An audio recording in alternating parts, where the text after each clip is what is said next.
भाईचारा, बंधुता, समानता, एकता की बात करता है।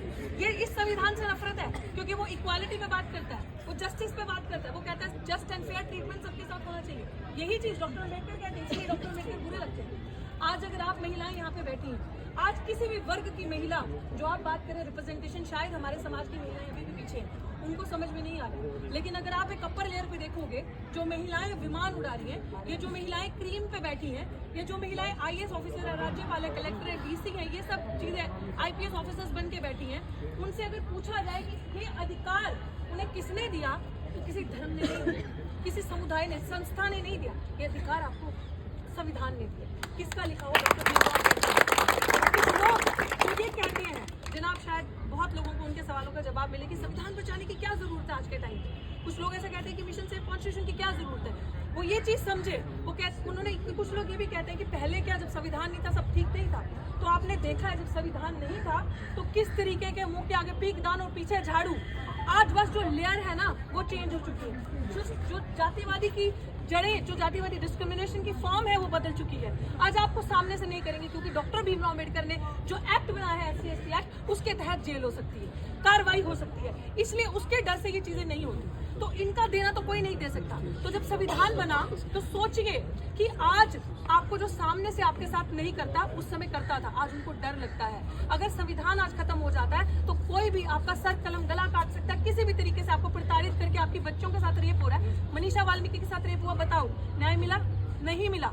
दिल्ली कैंट की बच्ची, शमशान घाट में पुजारी ने रेप किया 9 साल की बच्ची का, जिंदा जला दिया, इंसाफ मिला? नहीं मिला। तो ये तो हालत है। ऐसे सैकड़ों ऐसे अनरिपोर्टेड केसेस है जो होते हैं। It is because of the constitution. आज हमारे जो मूलभूत राइट्स हैं, जो हमारे पे अपराध नहीं होते, उस वजह से आज हम लोग कुछ जिनके मुंह में जुबान है पढ़ते हैं, बोलते हैं। हम तो किसी से नफरत नहीं करते।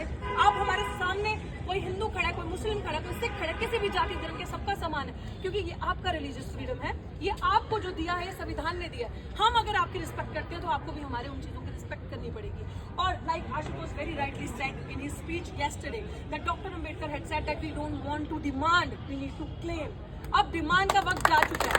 अब अपने राइट को असर्ट करना है, अपनी आइडेंटिटी को असर्ट करना है। आपकी डिग्निटी देने आपको कोई नहीं आएगा। आपको एक होना है। अगर आपके किसी इंसान के साथ, हम तो ये कहते हैं, किसी भी जाति धर्म इंसान का है, अगर प्रताड़ित है, अगर शोषित है, तो वो हमारा है। हमें उसकी आवाज उठानी है। क्योंकि डॉक्टर अम्बेडकर ने जब वुमेन राइट्स की बात करी, सबसे ज्यादा इंपॉर्टेंस उन्हें दी, तो उन्होंने संविधान में लिखा नहीं कि इस तबके की वुमेन को मैं ये अधिकार दे रहा हूँ। वुमेन इन जनरल उन्होंने बात करी और सबको अधिकार दिए। तो मैं आप सबको यही कहना चाहती हूँ कि it's better late than never. आज शुरुआत चाहे लेट हो, आप एक हो जाओ। हम सबके साथ हैं। आपको ये समझना पड़ेगा आपका अपना हतेशी असली कौन है। आप बहुत सारी बातें करते हैं, दूसरों के महफिलों में जाके भीड़ जुटाते हैं, लेकिन असली अगर आपको काम कर रहे हैं तो वो नील सलाम, नीले झंडे की ताकत के तले आपको आना पड़ेगा। वही आपके लिए इनकलाब है, वही आपका बहुत बहुत शुक्रिया। क्योंकि एक और प्रोग्राम है, आप सबसे ये कहूँगी कि पास में बाहर आप आए, आप देखें चार्जशीट की जो धाराएं एक क्रिमिनल पे लगी हैं, सविता रॉय पे, किसी में 2 साल की सजा है, किसी में 7 साल की सजा है। और एज पर रूल अगर आपके ऊपर FIR होता है तो आपको सस्पेंड किया जाता है, लेकिन क्रिमिनल अभी भी अपनी पोस्ट पे है। और मैं बाहर हूँ, मेरा साथ भी आप दें इस लड़ाई में, क्योंकि आज मैं हूँ, कल आप कोई भी महिला हो सकती है, किसी भी वर्ग की, किसी भी जाति की हो सकती है। तो अपने इंस्टीट्यूशंस को, ये इंस्टीट्यूशंस की यूनिवर्सिटी हमारी स्टूडेंट से यूनिवर्सिटी बनती है, हम पढ़ने वाले लोगों से यूनिवर्सिटी बनती है, हम मूल निवासी। इस यूनिवर्सिटी को बचाना है तो आप एक साथ आएँ और प्लीज मेरी भी बात में मजबूत करें, ताकि मैं आप लोगों के लिए भी आगे आगे रख सकूं। सौरभ जी का शुक्रिया साथियों।